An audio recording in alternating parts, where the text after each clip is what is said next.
Iya, Mbak. silakan masuk Alin. Iya. Silakan duduk. Iya, Mbak.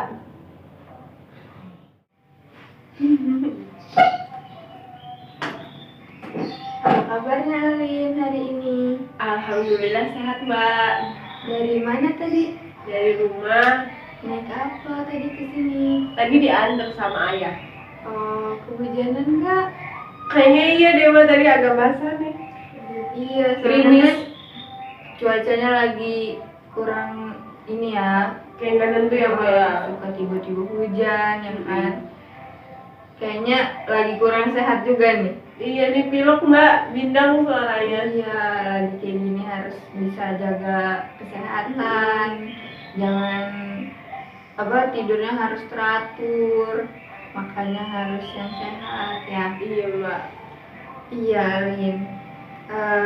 Sebelumnya kita udah janjian ya. Iya, tadi. Iya, benar.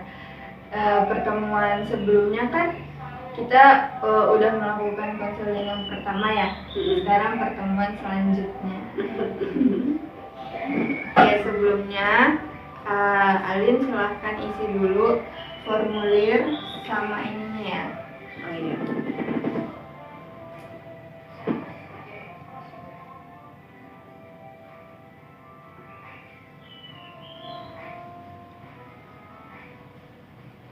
Ini tanda tangan di sini ya, Mbak? Iya, tanda tangannya di sebelah sini.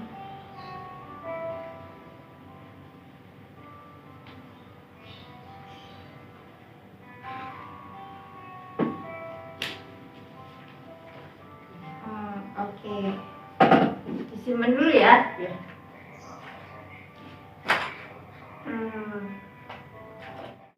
Di sini kan kita mau melaksanakan konseling yang kedua, di mana kita akan melanjutkan konseling sebelumnya ya. Nah, sebelumnya masih ingat nggak nih Alin, apa itu yang dimaksud dengan konseling? Konseling itu memberi bantuan masalah kepada masyarakat. Ya, udah bagus sih. Cuman saya akan menjelaskan lebih rinci lagi ya. Proses konseling merupakan pemberian bantuan dari konselor terhadap konseli dalam pemecahan masalah. Akan tetapi pada akhirnya konseli yang akan memutuskan mengenai jalan mana yang akan diambil gitu. Nah, masih inget gak nih? Kan dalam konseling ada 3 asas ya. Masih inget gak Alin apa aja tuh? Waktu itu tuh aku tahu satu, Ding. Ingat satu, itu tentang asas kerahasiaan. Iya, tahu nggak apa asas kerahasiaan? Karena asas kerahasiaan tuh kayak Mbak sebagai konselor itu bakal merahasiain apa yang masalah yang saya hadapi. Iya, bener banget apa yang ada yang bilang. Di dalam konseling kan ada 3. Yang pertama tadi kata Alin ada asas kerahasiaan, di mana Alin nggak perlu khawatir mengenai rahasia dan cerita yang Alin udah ceritain sama saya. Saya nggak akan membocorkan kemanapun tanpa seizin Alin, gitu ya.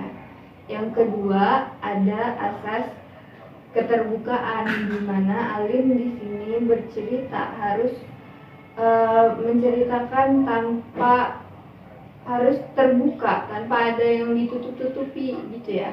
Biar masalahnya tuh bener-bener selesai gitu. Dan yang ketiga ada asas kesukarelaan, di mana Alin di sini datang tanpa paksaan siapapun. Jadi atas keinginan Alin sendiri datang. Tadi datang ke sini nggak dipaksa kan sama siapapun. Iya, maksudnya itu. Ya, karena Alin datang ke sini untuk memecahkan masalah yang Alin alami saat ini, gitu kan?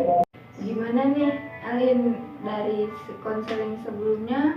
Apakah udah ada perubahan? Gimana ya Mbak?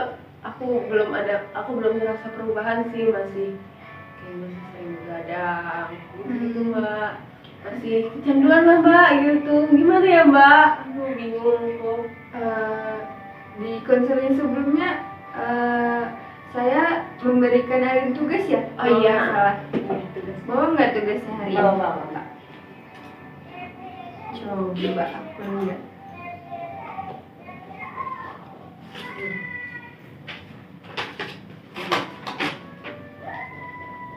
Oke, kita lihat ya.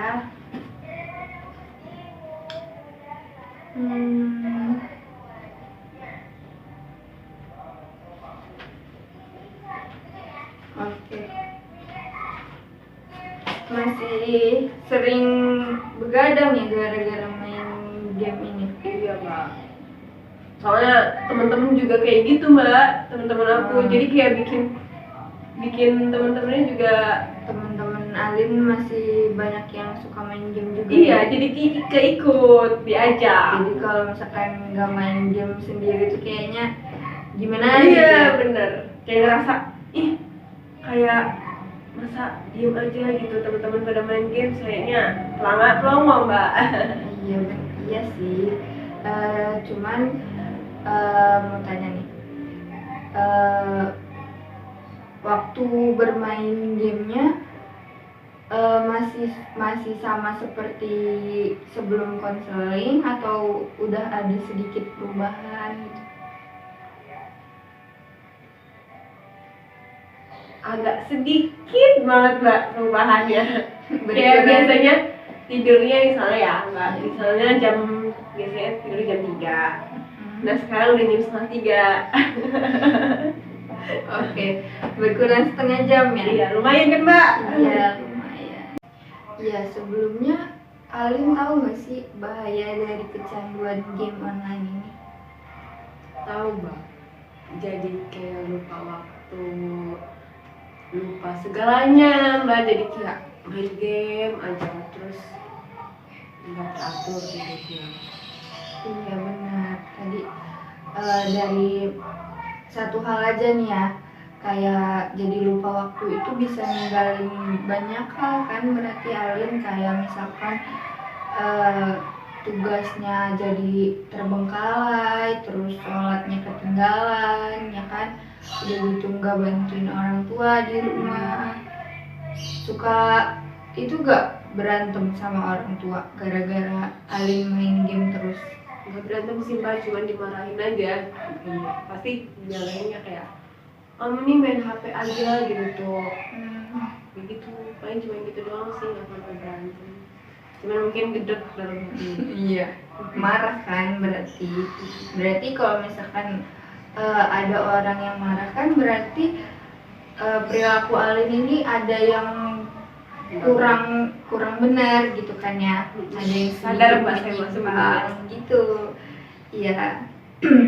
Nih saya ada video untuk kita tonton.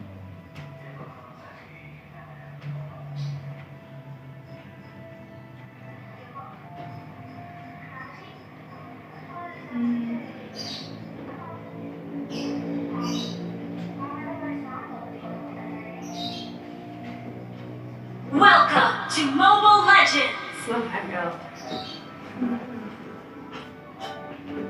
Dari kalangan muda hingga tua pasti senang bermain game. Selain seru, aplikasi game di ponsel mampu mengisi waktu luang. Namun, tidak sedikit pula sampai lupa waktu. Selain memiliki dampak positif, game juga memiliki dampak negatif. Pertama, kecanduan. Kecanduan bisa berakibat fatal. Biasanya terjadi karena mengejar target point atau pemain sangat tertarik dengan game tersebut. Dampak dari kecanduan bisa lupa akan tanggung jawab dan waktu. Kedua, kesehatan mata. Tentu karena kita sering menatap layar gadget yang memiliki radiasi, bahkan akan lebih berbahaya jika kita menatap terus-menerus. Tidak sedikit pula kasus akan hal ini. Ketiga, mengalami kerugian. Tidak hanya mengakibatkan kerugian pada tubuh, game juga dapat mengakibatkan kerugian pada finansial. Untuk membeli peralatan game pun tidak murah. Untuk game online juga butuh koneksi internet, dan banyak juga game online yang memerlukan top up. Untuk orang yang kecanduan, maka tidak akan ragu lagi untuk top up bahkan jutaan rupiah. Keempat, malas mandi. Kalau yang ini akibat dari kecanduan dan lupa waktu, akhirnya malas gerak dan gak mandi deh. Kelima, kurang tidur. Biasanya kalau udah asik main game, kamu bakal mengabaikan rasa kantuk. Jadilah kamu terlalu asik memainkan sebuah permainan. Terus, waktu tidurmu bakal berkurang. 6. Mengasingkan diri. Biasanya para gamer sering berkomunikasi dengan lawan mainnya di dunia maya, tapi mereka malas bersosialisasi dengan teman-teman di dunia nyata. Itu tadi dampak dari bermain game. Bahkan, WHO telah menetapkan bahwa kecanduan game sebagai gangguan mental. Nah, untuk pemirsa di rumah, mari kita awasi keluarga dan kerabat kita. Gunakan waktu luang untuk hal positif ya. Terima kasih.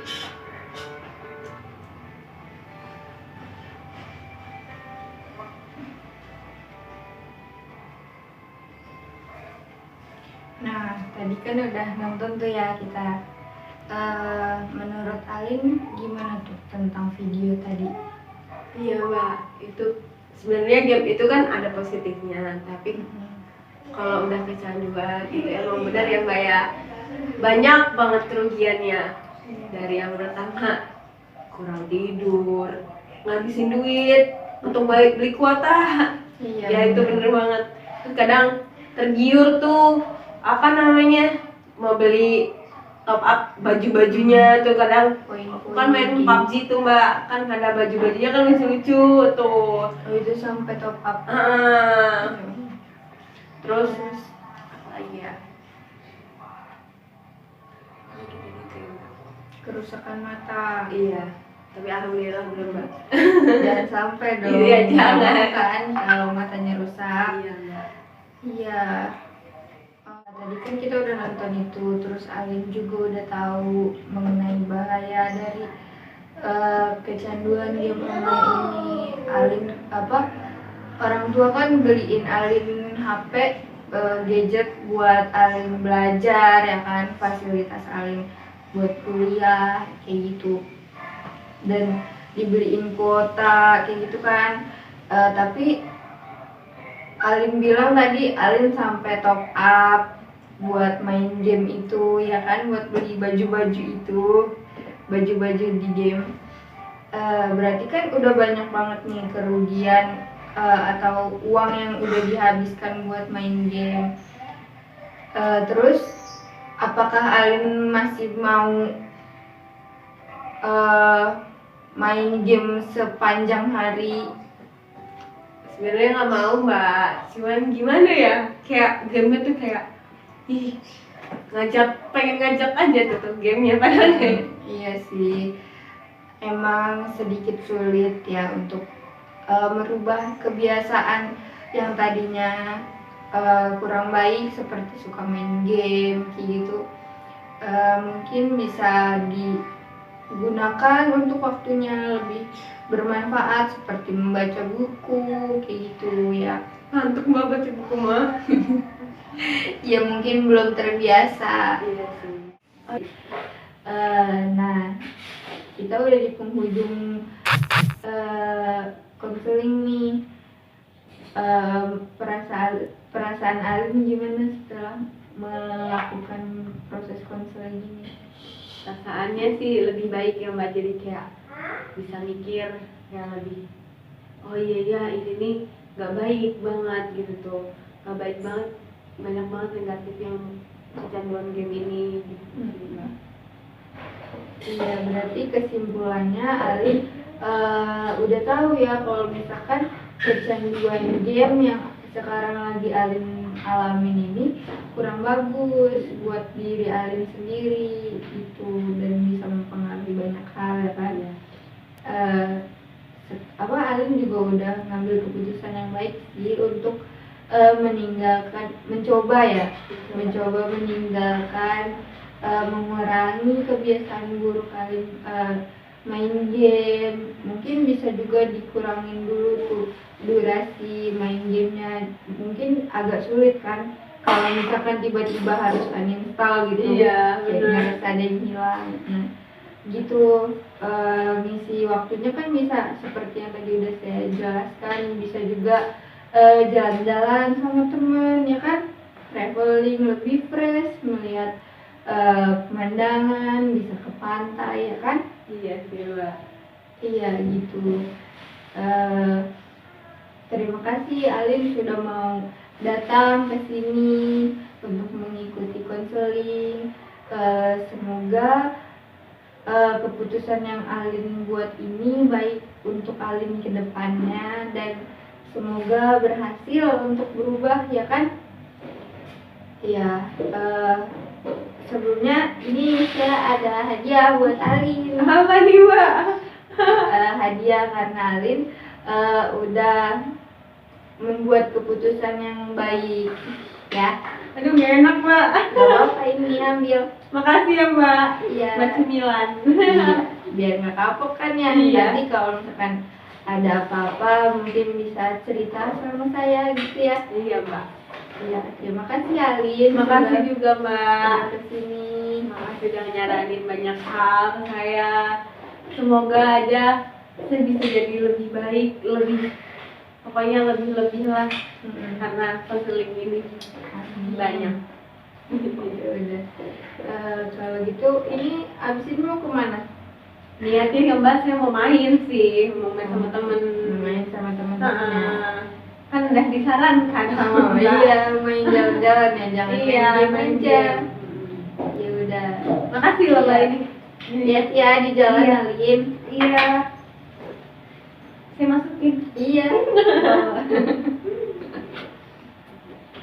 Ya Mbak. Ya.